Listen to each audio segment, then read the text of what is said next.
After my wife passed away, we had the reading of her will. My son-in-law looked me straight in the eye and said I should hand over the business, take my pension, and spend whatever years I had left enjoying the quiet life. He smiled when he said it. Warm, reasonable, the way a man smiles when he has already won.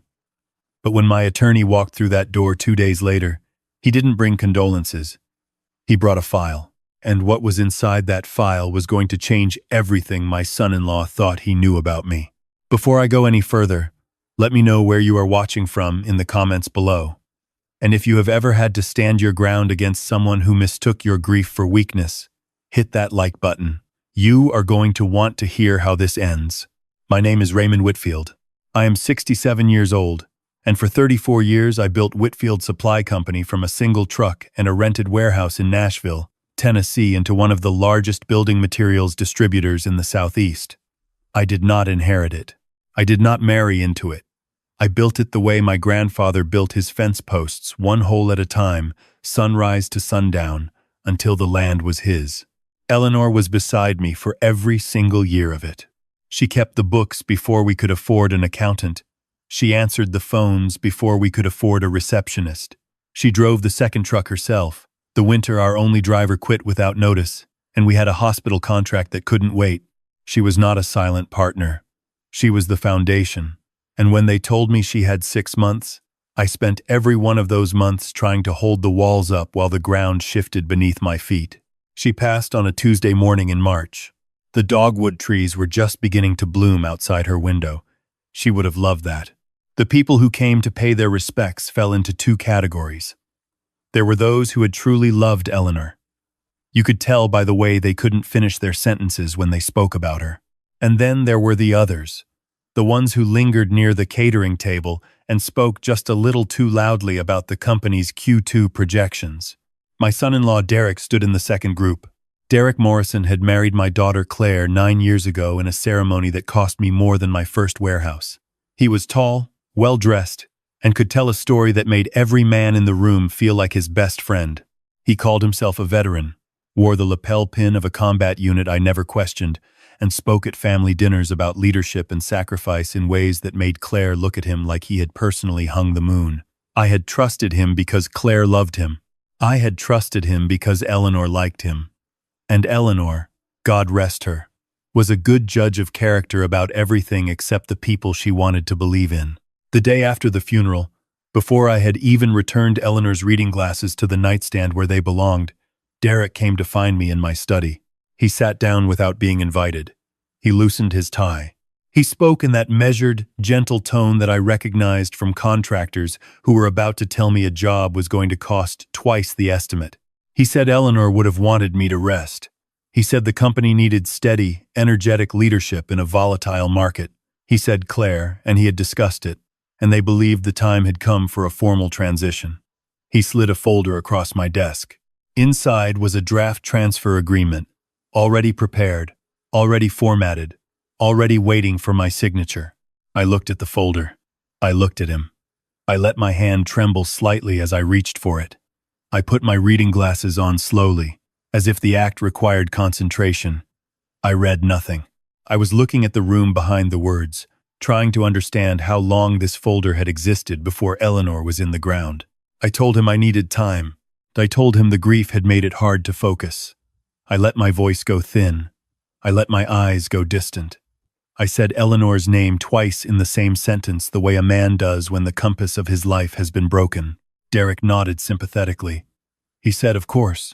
He said there was no rush. He put his hand over mine and squeezed, and his eyes said something entirely different from his mouth. He gave me 1 week. The changes began the next morning. Roy, the groundskeeper who had worked my property for 16 years, who had been there the Christmas Lucas was born, who sat with Eleanor during her treatments without ever being asked, was gone by noon. I found out when I looked out the kitchen window and saw an unfamiliar crew with company trucks pulling the dormant rose garden out by the roots.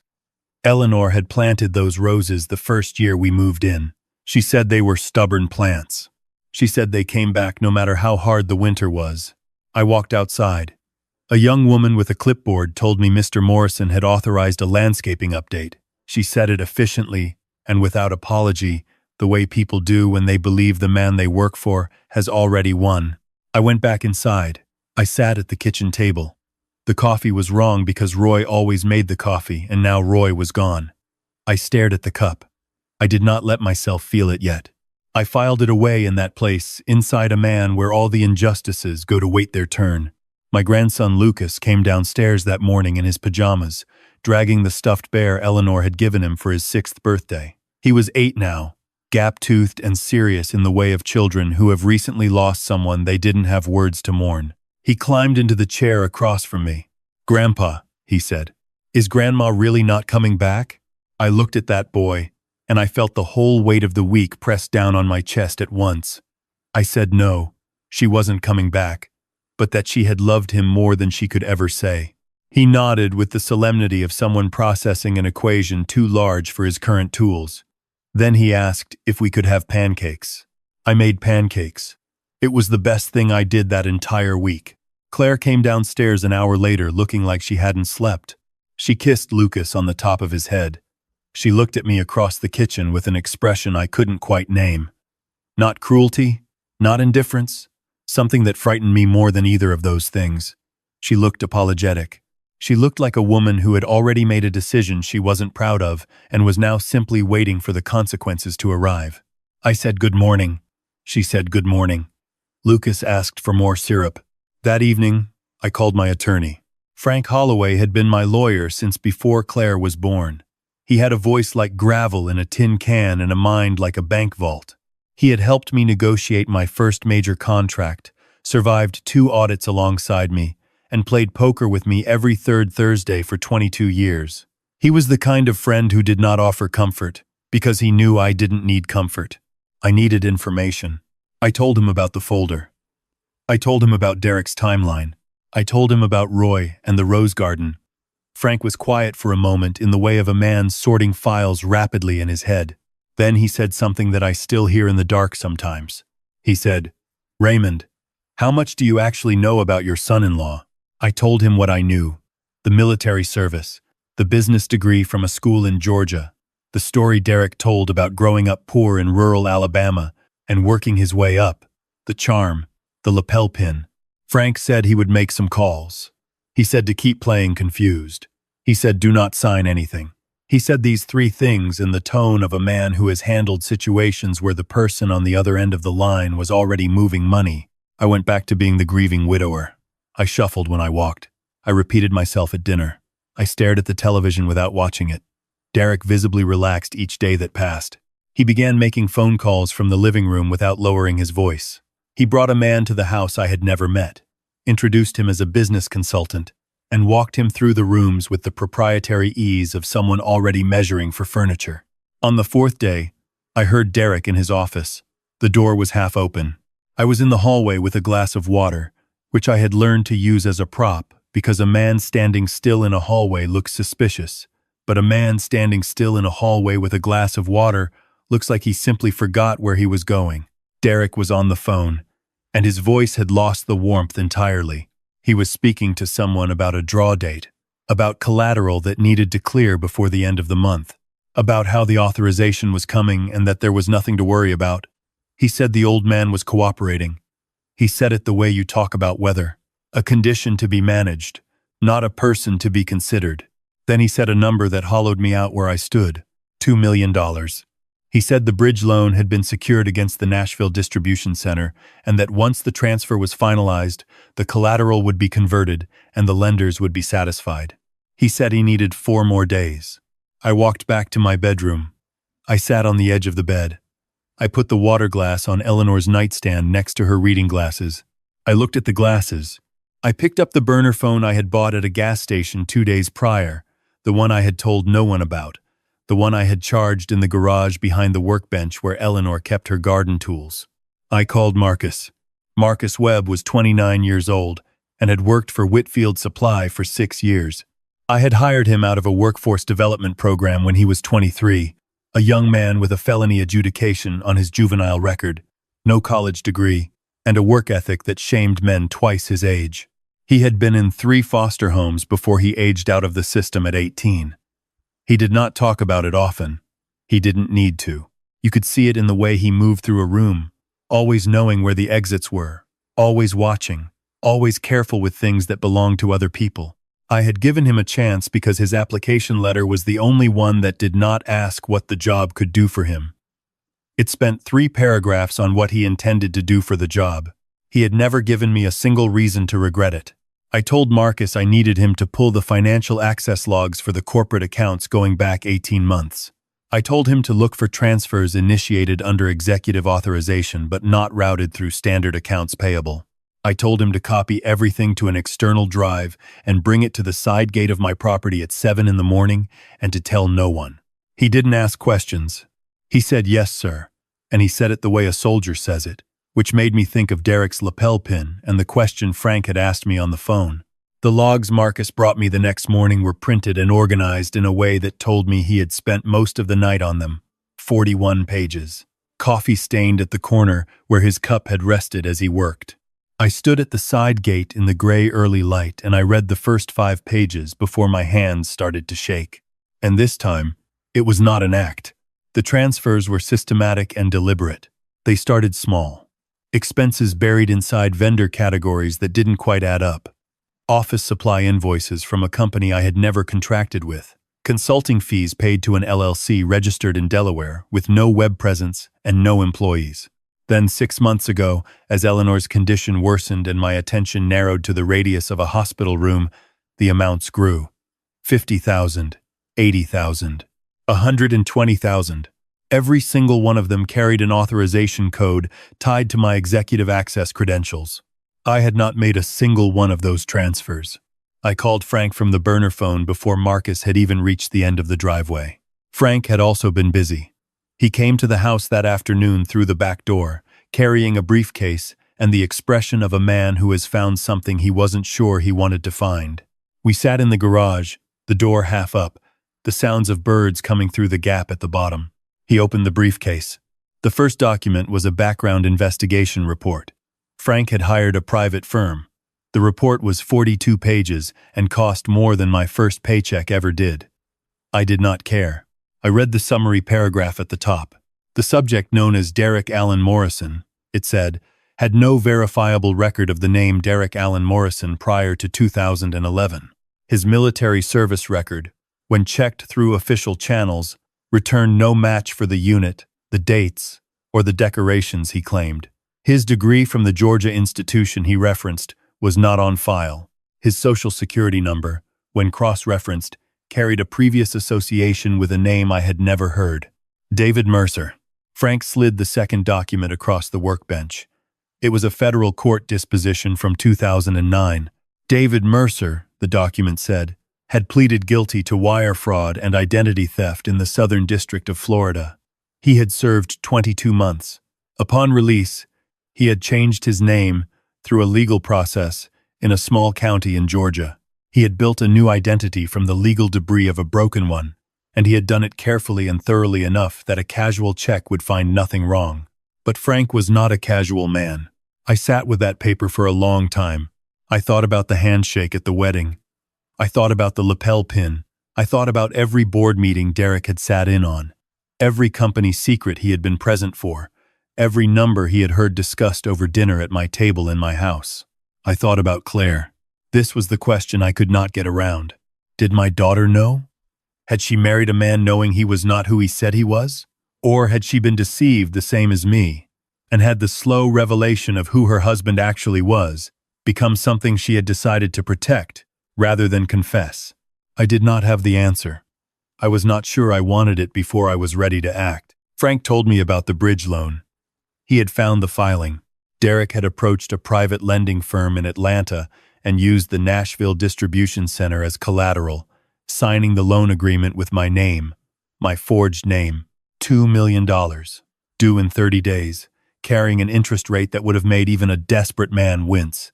If I signed the business transfer before the deadline, Derek would have access to the company accounts, liquidate what he needed, satisfy the loan, and pocket whatever remained. The company that had taken me 34 years to build would be stripped like a car left overnight in the wrong neighborhood, and I would be in a retirement community in Florida, confused and cooperative, having handed everything over of my own accord. I looked at Frank. He looked back at me. "How do you want to do this?" he asked. I told him I didn't want a quiet resolution. I didn't want Derek arrested in his sleep and a settlement negotiated in someone's conference room where it would never see daylight. I told Frank about Eleanor, about Roy and the rose garden, about Lucas asking if his grandmother was coming back while he held his stuffed bear at the kitchen table, about the way Derek said the old man is cooperating on a phone call he thought was private.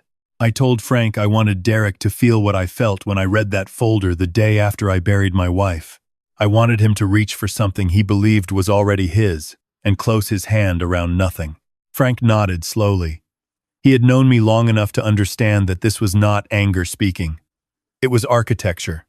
I was designing something, and I knew how to build. I spent the next 2 days being the most cooperative, agreeable, confused old man Derek had ever encountered. I told him at breakfast that I thought about what he said, and I believed he was right. I told him that Eleanor would have wanted the company in good hands. I let my eyes go soft when I said her name. Derek looked at me with barely concealed relief. He squeezed my shoulder and said he would take good care of things.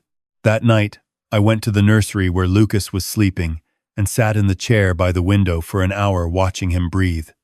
I had not been allowed much time with my grandson since the funeral. Claire had been managing his schedule, keeping him occupied with activities, limiting the moments he and I were alone together. I didn't know if it was intentional. I tried to believe it wasn't, but the result was the same. The boy who used to come find me every morning with a question he had been saving since the night before was now managed and scheduled and kept. I brushed the hair from his forehead. He stirred but didn't wake. I whispered that I was sorry for what was coming, that it was going to be loud and confusing for a while, but that when it was over, I would still be there. I had not said this to anyone else. I needed him to hear it first. The quarterly shareholders meeting of Whitfield Supply Company was held on the second Friday of every month in the third-floor conference room of our main office on Charlotte Avenue. It was a modest room for a company of our size because Eleanor had insisted, in the early years, that money spent on impressing people in a conference room was money not spent on the people doing the actual work. The table was rectangular and practical. The chairs matched but didn't coordinate. The view out the window was of the loading dock, which Eleanor said kept everyone honest.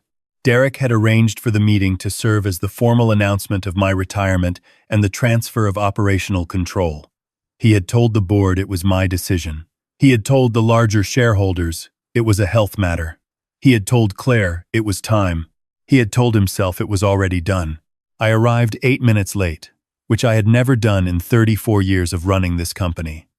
I wore a cardigan over a collared shirt and forgot to comb the back of my hair. I carried a coffee cup that was empty. I bumped the door frame on my way in and apologized to it. Derek was at the head of the table in a suit that cost more than Roy made in a month.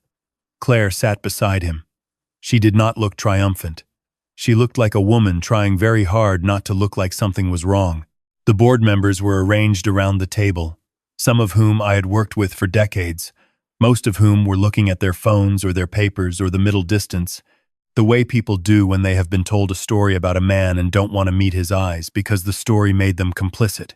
There was a stranger at the end of the table, a man with a square jaw and a gray suit, someone I did not recognize, sitting very still with his hands folded.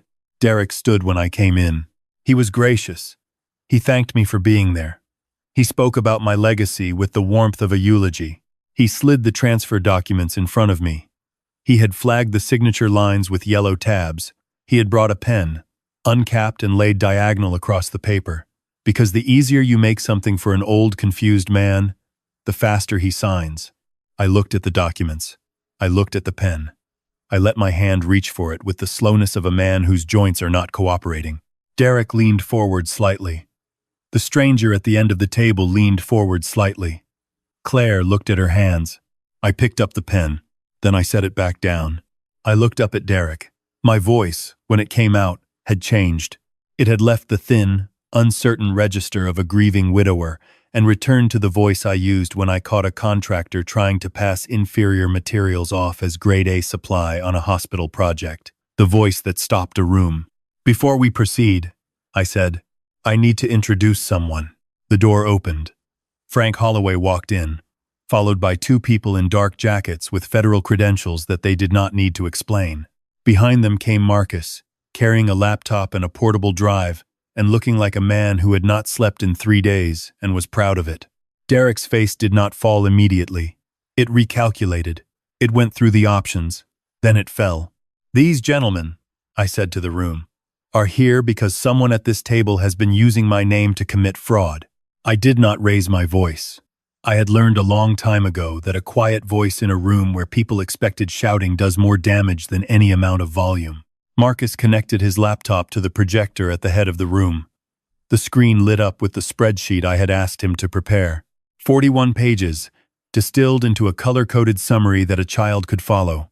Red columns, names of shell companies, authorization codes, dates.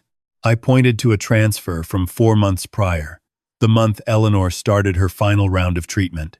This transfer, I said, for $80,000, was authorized under my credentials. I was in the hospital on the date it was processed. Marcus, show them the access log. Marcus clicked. A new window appeared. The login record showed my credentials accessed from an IP address registered to a device I had never owned. I turned to Derek. Would you like to explain that? Derek looked at his attorney, who was not in the room because Derek had not thought he needed one today. Derek looked at Claire, who had gone the color of paper. Derek looked at the stranger at the end of the table, who was now very quietly beginning to gather his things. Who is that man? I asked, pointing to the stranger. Frank answered for me. He represents the private lending firm that extended a $2 million bridge loan against the Nashville Distribution Center. A loan secured with Mr. Whitfield's forged signature. The board erupted. Everyone spoke at once. Claire's hands went to her mouth. 2 of the board members I had known since the 90s stood up. Derek found his voice. It was a diminished version, stripped of the warmth and ease it usually carried. He said this was a misunderstanding. He said I had authorized this, that my memory was the issue, that Claire could attest to my recent confusion. I let him finish. I gave him the full runway of his explanation. Then I reached into the folder Frank slid in front of me. I set the federal court document on the table. Your name isn't Derek Morrison, I said. The room went absolutely still. Your name is David Mercer. You pled guilty to wire fraud in the Southern District of Florida in 2009. You served 22 months. You changed your name legally in 2011. You built a new history, a decorated military career you never served, a degree you never earned, a reputation assembled from borrowed parts. I looked at him steadily. And you brought all of it into my house. You sat at my table. You held my daughter's hand at my wife's funeral. Derek, or David, did not speak. For the first time in the 9 years I had known him, he had nothing to say. Claire made a sound I had never heard from her before. It was very small and very broken, the sound of a woman discovering that the floor she has been standing on was never as solid as she was told. Did you know? I asked her quietly.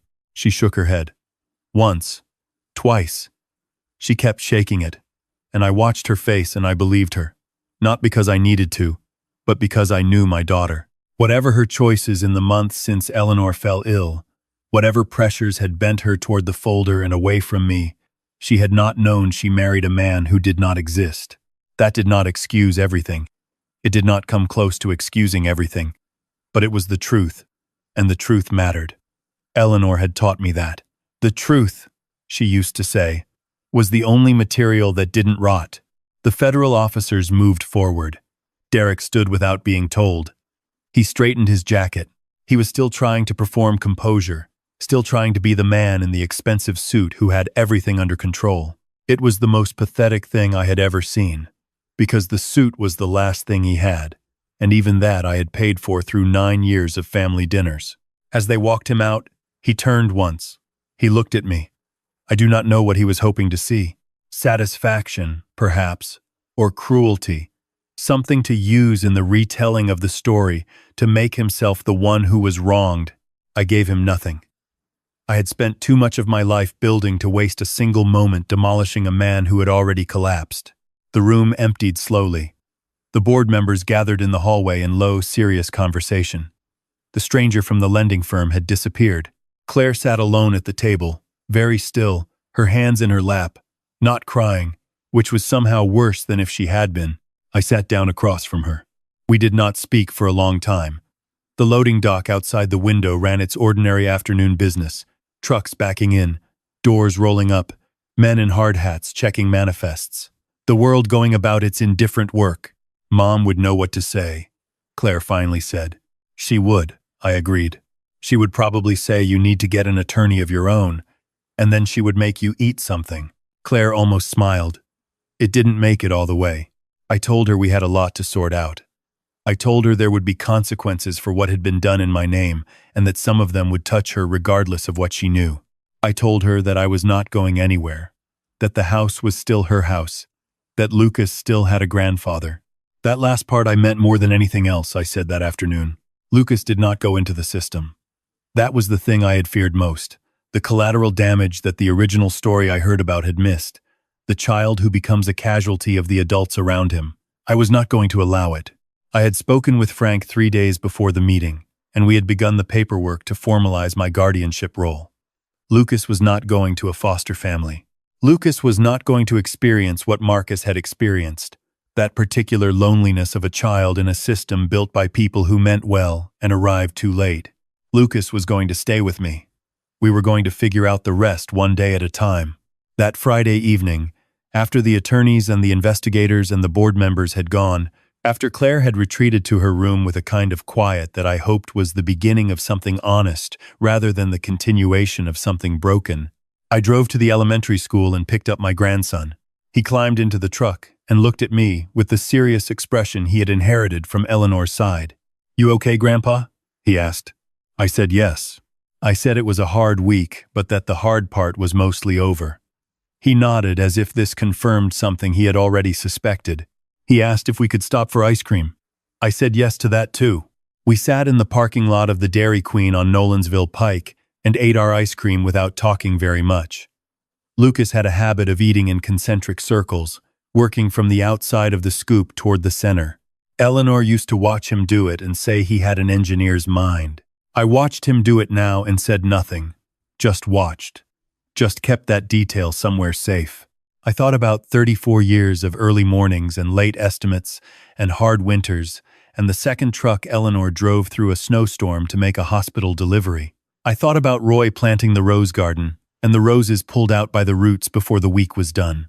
I thought about a young man named Marcus staying up all night with 41 pages of financial logs and a cup of cold coffee to help an old man he owed nothing to. I thought about what Frank had said when I asked him what Derek's endgame actually was. Frank had looked at me and said that in his experience, men like that didn't have endgames. They had next moves. They were always one move ahead of the last disaster, always borrowing from the next thing to pay for the last thing, always building facades to hide the foundation that was never there. I had spent my life building things that lasted. I knew the difference. The following Monday, I called the board together and I appointed Marcus Webb as interim vice president of operations. I did not ask for a vote. I told them it was what was happening, and that if anyone had concerns, they could put them in writing and I would read every single letter. No one submitted a letter. Marcus accepted the role with the same quality he brought to every task, by immediately asking what needed to be done and by whom and by when. He did not thank me for the opportunity. He thanked me for trusting him. There is a difference, and the fact that he understood the difference told me everything Eleanor would have needed to know. Roy came back to work the following week. I called him personally. He was in his garden when I called and he said he'd been wondering when he'd hear from me. He said the roses could be replanted. He said dormant roots could come back if you gave them enough time and left them alone to do what they were meant to do. I told him I was beginning to understand that. There is a thing that happens to a man when the fight is finally over. Not relief, exactly. It is more like the moment after you've set down something very heavy that you've been carrying so long you forgot it was there. Your arms still feel the weight. The shape of it is still in your hands. But you are standing straight for the first time in a while, and the air feels different when you breathe it. I went back to the lake house that first weekend in April. Eleanor and I had owned it for 20 years and gone there as often as we could. It was a small place, nothing like the main house. The dock needed new planks every couple of years, and the kitchen was too small for the way Eleanor liked to cook. She loved it anyway. She said the small kitchen made her efficient. I sat on the dock in the early morning with a cup of coffee, and I watched the light come across the water. Lucas was asleep inside, his stuffed bear on the pillow beside him. He had asked me the night before if we could come here every weekend. I said we could try. I thought about Eleanor. I thought about what I would tell her if she were here. I thought she would listen to the whole story without interrupting, the way she always had, and at the end she would be quiet for a moment, and then she would say, "Well, Raymond, I suppose you figured it out." She was right. I usually did, just not always before the damage was done. But the ground can be cleared. New structures can rise from it. I had spent 34 years proving that. I raised my coffee cup to the water, to the light, to the woman who drove a truck through a snowstorm so we wouldn't miss a deadline. Then I went inside to make pancakes for my grandson. If you were in my position, would you have forgiven your daughter for her silence? Or would the weight of what she allowed have been too much to carry forward? Leave your thoughts in the comments below. And if you believe that real legacy is built from loyalty, not blood, give this video a like and subscribe to Voice of Papa for more stories of justice, family, and second chances. I will see you in the next one.